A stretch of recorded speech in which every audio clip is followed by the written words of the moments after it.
பாரத தேசத்தினுடைய பிரசித்தி பெற்ற 12 ஜோதிர்லிங்க ஸ்தலங்களை நாம் இப்பொழுது தரிசனம் செய்ய இருக்கின்றோம். ஜோதிர்லிங்கங்களில் பிரசித்தமான ஸ்ரீ மகாகாலேஸ்வர் லிங்கத்தை தரிசிக்கின்றீர்கள்.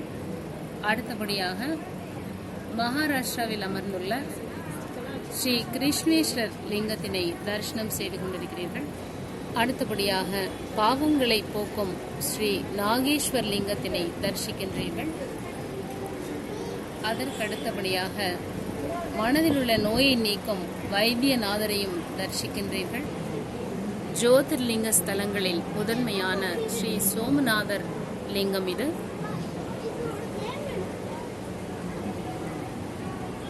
இறைவன் தானே வந்து நமக்கு சேவை புரியும் புண்ணிய தீர்த்தமாக இருக்கும் மல்லிகார்ஜுனரை நீங்கள் தரிசிக்கிறீர்கள். இவ்வுலகில் முதன்மையான 3 காரியங்கள் படைத்தல், காத்தல், அழித்தல் என்ற 3 காரியத்தையும் செய்யக்கூடிய திரியம்பகேஸ்வரை இப்பொழுது தரிசிக்கிறீர்கள். அடுத்தபடியாக ஓம்காரநாதனாகிய சர்வேஸ்வரனை தரிசித்துக் கொண்டிருக்கிறீர்கள். இந்த லிங்கமானது மத்திய பிரதேசம் நர்மதா நதிக்கரையில் அமைந்திருக்கிறது. அற்புதமான ஒரு ஸ்தலம். மனிதனுக்குள் இருக்கக்கூடிய பாவத்தினை நீக்கக்கூடிய அற்புதமான ஸ்தலமான தமிழகத்தில் அமைந்துள்ள ஸ்ரீ ராமேஸ்வரரை தரிசிக்கிறீர்கள். மனிதன் தன் வாழ்க்கையில் தரிசிக்க வேண்டிய 2 முக்கியமான இடங்கள் காசி ராமேஸ்வரன் என்று சொல்லப்படுகின்றது. காசியில் அமைந்துள்ள விஸ்வநாதர் ஜோதிர்லிங்கம் ஆத்மாவில் உள்ள விகார குணங்களை போக்கி அசுர தன்மைகளை நீக்கி நம்முடைய மன விருப்பங்களை பூர்த்தி செய்யும் ஸ்ரீ பீமா சங்கரை தரிசனம் செய்து கொண்டிருக்கின்றோம். இறுதியாக 12 ஜோதிர்லிங்க ஸ்தலங்களில் மிகவும் பிரசித்தமானது இது.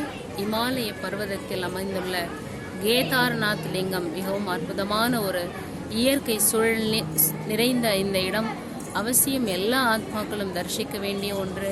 மனதால் அவரை தியானித்து சகல ஆஸ்திகளையும் அடைமாறு அன்போடு கேட்டுக்கொள்கிறோம். ஓம் சாந்தி.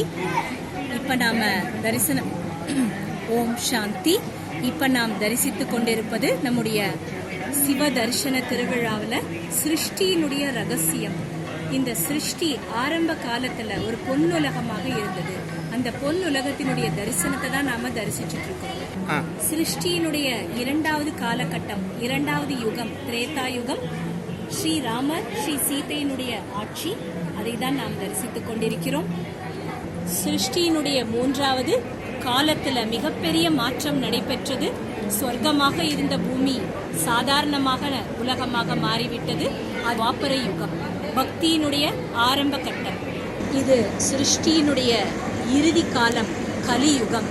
கலி முற்றிவிட்டது என்பதோட அடையாளம் நீங்க பார்த்துட்டு இருக்கிறது 10 தலை ராவணன். நம் ஒவ்வொருத்தர்கிட்ட இருக்கக்கூடிய அசுர குணங்களின் மொத்த அம்சமே ராவணன். அப்படிப்பட்ட ஒரு காலகட்டத்துல தான் இப்ப நாம வாழ்ந்துட்டு இருக்கிறோம்.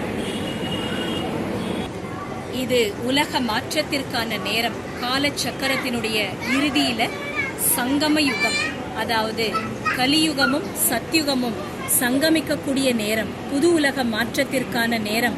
சங்கம யுகத்துல பரமாத்மா இறைவன் பிரம்மாவினுடைய உடல்ல பிரவேசமாகி கீதா ஞானத்தை அருளிக் கொண்டிருக்கிறார். இப்போது நாம் தரிசனம் செய்து கொண்டிருப்பது பிருத்வி லிங்கம். பஞ்சபூத ஸ்தலங்கள்ல முதல் தத்துவம் பிருத்வி. பிருத்வியினுடைய லிங்கம். இந்த லிங்கம் விசேஷமாக மண்ணினால் அமைக்கப்பட்டது. இது நம்முடைய சமர்ப்பண சகோதரிகளுடைய திருக்கரங்களால் பிரதிஷ்டை செய்யப்பட்டது. நாம் தரிசனம் செய்து கொண்டிருப்பது 2வது தத்துவம் ஜலம், ஜலலிங்கம்.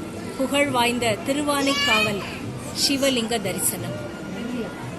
அடுத்ததாக 3வது தத்துவம் அக்னிலிங்கம், அருணாச்சலேஸ்வர சுவாமி. அடுத்ததாக வாயுலிங்கம், ஸ்ரீ காளஹஸ்தீஸ்வர சுவாமி. இது விசேஷமான தரிசனம். மகாரதி ஆகிய யானை இறைவனை வழிபாடு செய்த ஸ்தலம், நாகங்களும் வந்து வணங்கிய ஸ்தலம். பஞ்ச தத்துவங்களில் 5வது தத்துவம் ஆகாசலிங்கம், ஸ்ரீ நடராஜ சுவாமி சிதம்பரம்.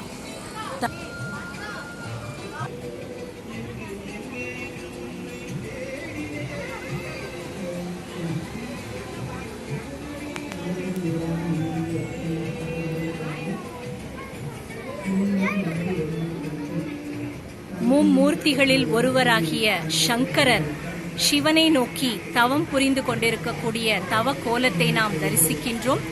சங்கரர் தேவதை, அவர் சிவ பரமாத்மாவை லிங்க ரூபத்தில் வழிபாடு செய்தார். அந்த காட்சியைத்தான் நாம் தரிசித்துக் கொண்டிருக்கிறோம்.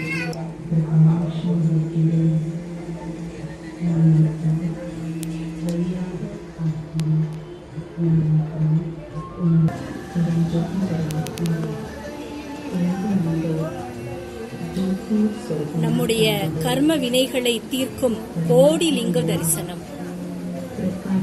கரணங்களானது சக்தியினுடைய ஒளிக்கரணங்களானது என் மீது